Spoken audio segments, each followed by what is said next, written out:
Hey, it's been good to be the Humboldt men's basketball coach. A winning streak, conference winning streak, and very important. Coming home last week, with Chico, the overtime victory against Stanislaus. Things go well right now for the Lumberjacks. Things are going extremely well for the Jacks. We stayed on our feet through some tough times earlier this season, and we made some adjustments, and now we're hitting on all cylinders and feel like we're tapping out and reaching our potential, knocking off some big teams, home and away. We've learned how to win on the road with a deficit of 13 to 15 points down and coming back and showing character and winning games. We've played at home, gotten up large against good teams like Chico State, getting up 21 at half, and holding on to that lead, sustaining a lead and winning games. So the team's had a wide variety of types of wins that's shown a lot of character. How proud are you of your players? The fact that things were looking good, a couple weeks ago, our player situation beat you, had a player, but it wasn't looking good. And then, all of a sudden things are really clicking for you guys.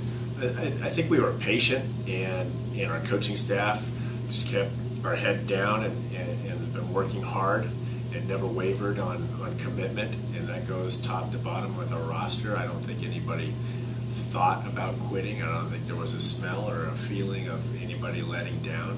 We knew we were good enough to scrap and come back. It's a long season, and that's exactly what we've done. So I'm very proud of the perseverance our team has had. And whether we drop a game 1 or 2 here along the way, I think we've proven that we have the backbone to bounce back and grind out and have a chance to make the playoffs. Confidence is always important, and it seems like you guys are really confident right now. Yeah, we're confident, and it's showing in our practices. We're hitting shots we didn't hit a month ago. Just in our dry run 5-on-0, I see shots falling. I see the timing on execution just a little bit better. Still have a long way to go.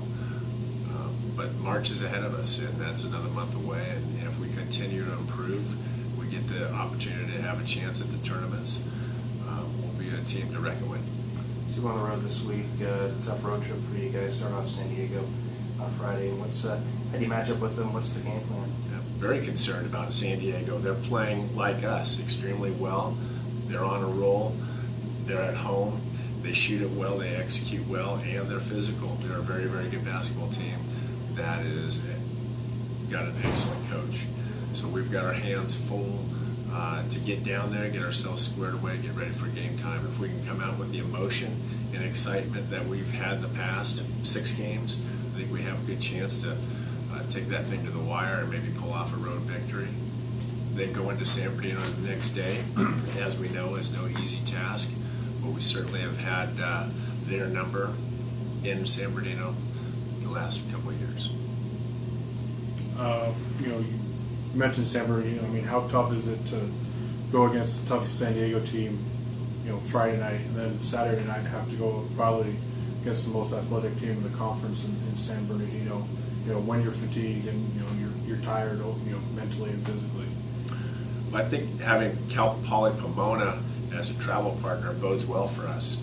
That Pomona San Bernardino game that's going to take place this Friday night is a premier game in the conference. I think all eyes, all fans will be watching that game in particular at San Bernie.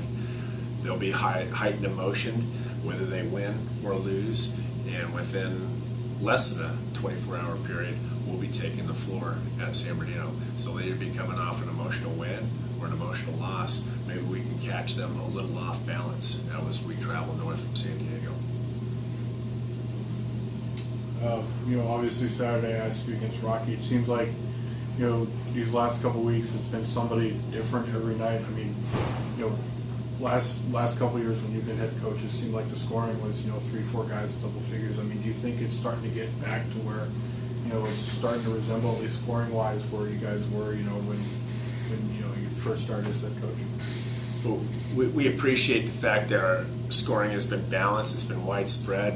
One particular player steps up one game and maybe another the next, and that's great for scouting purposes when you play teams. They're not sure who to key on, who to double team, who to put their best defender on. So that bodes well for us when we have a plethora of people that can can shoot the ball or come up with a big game. We're really happy with Rocky. He's been a good addition to the program the last month. He's still learning plays. He's still learning his position. He's getting to become more comfortable with his teammates as far as sharing the basketball and playing winning ways. He's coming around. I mean, what does that say about Rocky where, you know, as you said, he's still learning, he's still adapting to the system, but then he can go off for, you know, 24 against, you know, a tough Stanislaus team in you know, a pretty emotional game. Rocky's a premier athlete. I mean, he's 6'5", 6'6", and he jumps out of the gym. He's long, he's quick.